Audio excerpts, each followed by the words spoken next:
안녕하세요. 저는 오늘도 중국에서 인사드리고요. 지금은 사실 항저우가 아니라 오늘은 청두에 와 있어요. 여기는 이제 푸바오의 현재 집이기도 하죠. 그래서 주변에 있는 그 상점들에 가서 이렇게 판다 인형을 좀 한 마리 입양을 해왔습니다. 정말 너무 귀엽고요. 꼬리, 짤막한 이 꼬리도 보세요. 여튼 오늘은 제가 좀 자주 받았던 질문들에 대한 답변을 해보려고 해요. 대체 승무원 준비생은 무슨 일을 해야 되나요? 무슨 아르바이트를 하면 좋을까요?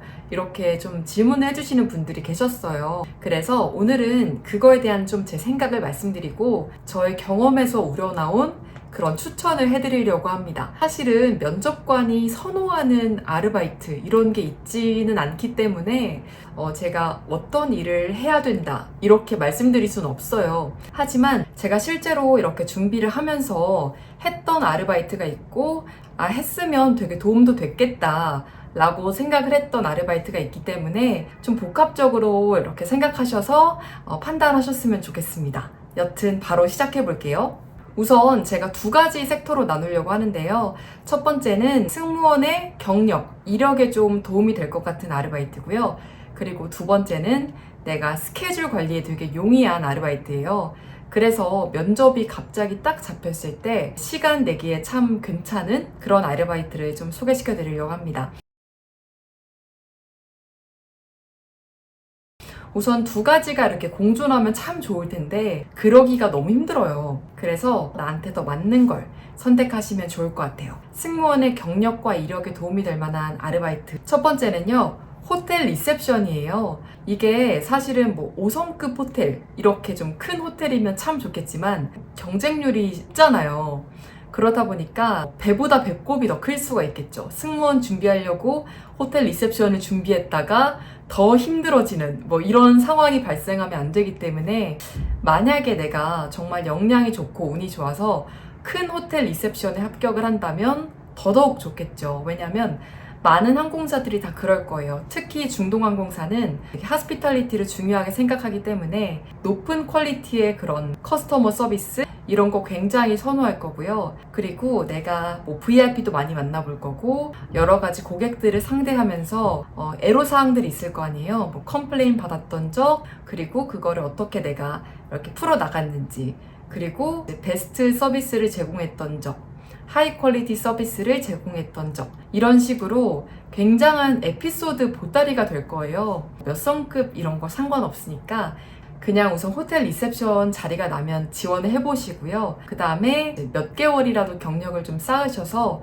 그걸로 나만의 에피소드를 많이 좀 만들어내셨으면 좋겠어요. 그리고 두 번째는 바로 명품관 아르바이트인데요. 이건 호텔 리셉션보다 훨씬 진입장벽이 좀 낮을 것 같아요. 사실 그 알바땡이라는 사이트만 봐도 가까운 동네 그냥 백화점에 어느 명품 매장 무슨 사원 구함 이런 글들이 엄청 많기 때문에 거기에 이제 면접을 보셔서 만약에 이제 채용이 되신다면 역시 한 몇 개월 근무를 하셔도 굉장히 좋은 소스로 쓸 수 있을 것 같아요. 아까와 좀 같은 맥락인데 VIP 고객을 내가 상대를 해봤다.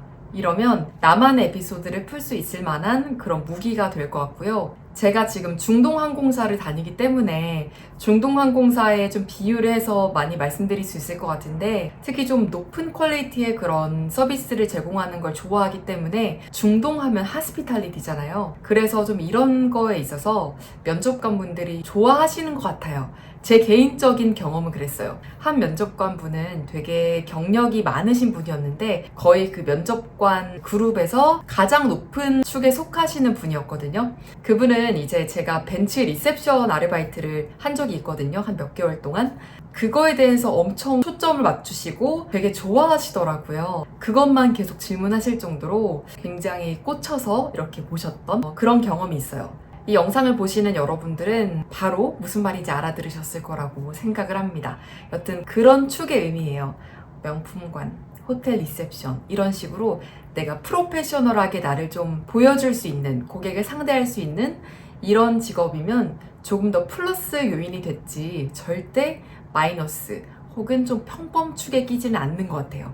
네, 그리고 세 번째는 제가 방금 말씀드렸다시피 직접 했던 아르바이트인데요. 차 브랜드 리셉션이에요.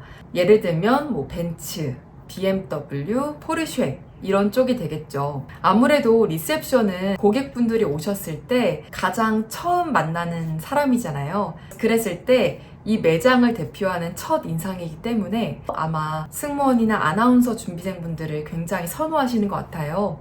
그래서 만약에 거기에 합격을 하셨다면 정말 이미지적으로는 내가 좀 선호하는 호감상이구나 이 정도로 생각하시면 참 좋을 것 같아요. 그리고 이제 두 번째 섹터를 말씀드릴 건데요. 시간을 좀 내게 용이한, 스케줄 조정이 용이한 아르바이트고요. 우선 첫 번째는 프리랜서 영어 과외를 하시는 거예요. 사실 저희가 학원 같은 데 이렇게 귀속되다 보면 일정을 빼기가 되게 힘들잖아요. 내가 면접이 갑자기 잡히는데 이때 스케줄을 빼기 정말 힘들 거예요, 아마. 내가 또 원장 선생님께 양해를 구해야 되고 받아들여지기도 힘들고 학부모님들한테도 죄송하고 막 이런 상황이 발생하기 때문에 저는 개인적으로 이렇게 회사를 안 다니면서 이제 승무원 준비를 했을 때는 프리랜서 영어 과외 선생님을 하면서 이제 승무원 준비를 했었거든요. 이때 앱스토어 들어가시면 되게 가장 유명한 과외 앱이 있거든요. 거기에 내 학력이랑 신원만 인증을 하면 바로 내가 원하는 커리큘럼으로 과외를 구할 수가 있어요.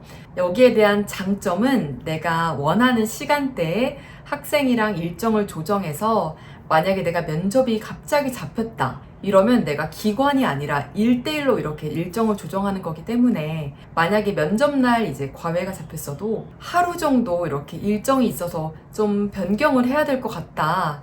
이렇게 양해를 구하면 괜찮다고 하셨어요. 여튼 이렇게 제가 일정을 조정해야 된다는 부담감이 없었기 때문에 더 승무원 준비에 좀 집중할 수 있었던 것 같아요. 근데 이거에 대한 단점이 딱 하나 있다면 이제 프리랜서기 때문에 내가 학생이 만약에 많이 없다. 그러면 수입이 일정하지 않을 거고요. 그리고 내 커리큘럼을 좀 만들기 싫다. 그렇다면 조금은 복잡한 그런 일이 될 수도 있을 것 같아요. 저는 개인적으로 시중에 있는 교재를 사서 학생이랑 이제 수업을 해도 되긴 하는데 저는 그게 좀 마음에 안 들었거든요. 이 교재가 마음에 드는 게 없다 보니까 제가 이제 소교재를 직접 만들었어요. 초등생, 유아생이었기 때문에 좀 더 이제 시간적으로 여유가 있었고 그렇게 수업을 진행을 했기 때문에 훨씬 좋았습니다. 그리고 두 번째는 바로 단기 알바인데요. 아까 말씀드렸던 그 알바땡이라는 유명한 이제 사이트에 가시면 그 일일 알바 이렇게 있어요. 특히 코엑스 같은데 이제 이벤트가 굉장히 많거든요. 포럼 같은데 한번 나가서 이제 일일 스텝을 하다 보면 거기서도 이제 계속해서 일자리를 주시기도 하거든요. 저는 이제 이어서 많이 갔던 것 같아요. 또 외항사를 준비하시는 분들은 영어 회화가 그래도 기본적으로 되실 거 아니에요. 그랬을 때 뭐 영어 스텝이다 이러면 일당을 좀 더 주기도 하고요. 조금 더 내가 회화에 자신이 있다 이러신 분들은 영어 통역도 구해요. 저는 개인적으로 이제 해외 일자리 설명회 이런 데 가서 영어 통역을 좀 하기도 했어요. 그런 거는 좀 일당이 쏠쏠하기 때문에 검색을 해보시는 게 좋겠죠?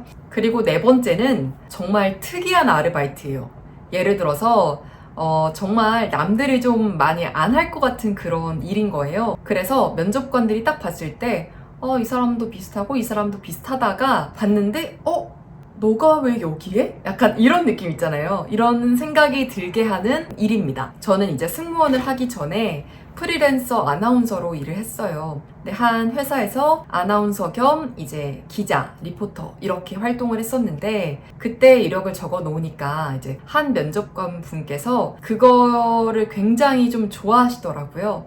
그러면서 이제 그것만 물어보시고 이 경력을 되게 신기해 하셨어요. 그래서 나 너 유튜브에서도 볼 수 있냐 뭐 이런 거 물어보시고 엄청 많은 관심을 가져주셨어요. 다른 면접자분들과 차별화되는 그런 일이 있다 하시면 정말 몇 개월이라도 괜찮으니까 경험을 해보시는 것도 괜찮은 것 같아요. 제가 한 가지 진짜 좀 말씀드리고 싶은 건 사실 우리 한국 분들이 되게 카페 알바를 많이 하시잖아요. 근데 제가 실제로 면접장을 갔을 때 한 면접관 분이 이렇게 말씀을 하셨다고 해요. 한국인들은 왜 이렇게 일을 하면 대부분 카페 알바 혹은 영어 선생님이냐 이렇게 얘기를 한다고 하는데 사실 면접관들의 그런 입장도 이해는 되는 게 그분들은 이제 아침 한 8시부터 면접을 시작해서 오후 5시 이렇게까지 면접을 보면 면접자들이 한 몇백 명에서 많게는 몇천 명까지 되잖아요. 근데 그분들 중에 만약에 절반이 뭐 카페 알바나 영어 선생님 알바였다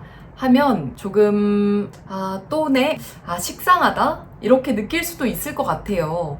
그런데 카페 알바가 절대 나쁘다는 게 아니에요. 거기서 뽑아낼 수 있는 에피소드도 정말 많거든요. 그리고 지금 합격하신 분들 중에서도 카페 알바를 하신 분이 정말 많으세요.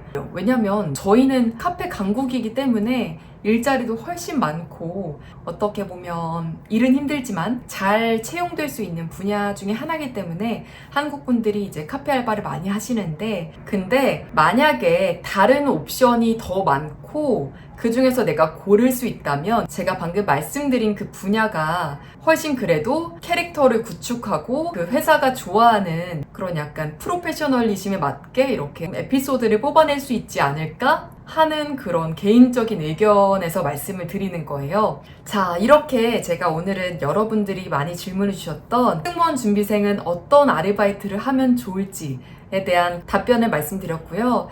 또 여러분들이 궁금하신 다른 점들이 있다면 댓글이나 아니면 개인적으로 연락을 주시면 제가 이렇게 영상을 만들거나 답변을 최대한 빠르게 드리도록 하겠습니다. 다음 영상에서 또 뵐게요. 안녕.